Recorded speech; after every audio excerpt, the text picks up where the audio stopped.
बिस्मिल्लाहिर्रहमानिर्रहीम। अस्सलातु वस्सलामु अलैका या रसूल अल्लाह व अला आलिका व अस्हाबिका या हबीब अल्लाह।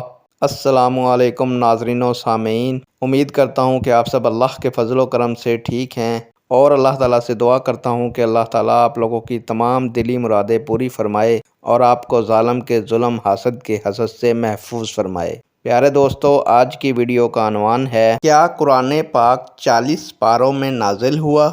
उम्मीद करूंगा कि ये मालूमात आपके इल्म में इजाफ़ा फरमाएगी और आप इस वीडियो को शेयर करेंगे, चैनल को सब्सक्राइब करेंगे ताकि दूसरे लोग भी इस मालूमात से मुस्तफ़ीद हो सकें। प्यारे दोस्तों, बढ़ते हैं वीडियो की जानिब। मुअज़्ज़ज़ नाज़रीन सामीन, हुज़ूर अलैहिस्सलातु वस्सलाम की हयात मुबारका में कुरान मजीद जो आज हमारे पास किताबी शक्ल में मौजूद है वैसे ही था। बाद में इसमें कोई कमी बेशी नहीं की गई। जो शख्स ये अकीदा रखता है कि हुज़ूर अलैहिस्सलातु वस्सलाम की हयात मुबारका में 40 पारे थे और बाद में 10 कम कर दिए गए, ऐसा अकीदा रखने वाला शख्स काफ़िर व मुर्तद है। इस्लाम के साथ इसका कोई ताल्लुक़ नहीं। अल्लाह ताला ने कुरान मजीद की हिफाजत की ख़ुद ज़िम्मेदारी ली है।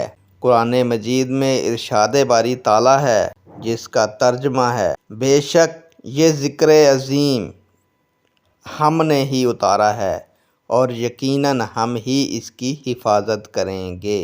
लिहाजा कुरान मजीद जैसे नाज़िल हुआ था वैसे ही आज मौजूद है और क़यामत तक ऐसा ही रहेगा।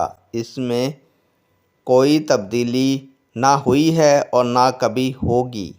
कुरान मजीद में तहरीफ़ का कायल मुसलमान नहीं है, ऐसा शख्स काफिर और मुर्तद है। लिहाजा आप ऐसे बदअकीदा लोगों के साथ ना रहा करें, इनकी मजालिस इख्तियार ना करें जिनसे अकीदा ख़राब होने का ख़दशा हो। नेक दुआओं के साथ आपसे इजाज़त चाहूँगा। अल्लाह ताला आपका और मेरा हामी और नासिर हो। अल्लाह हाफिज़।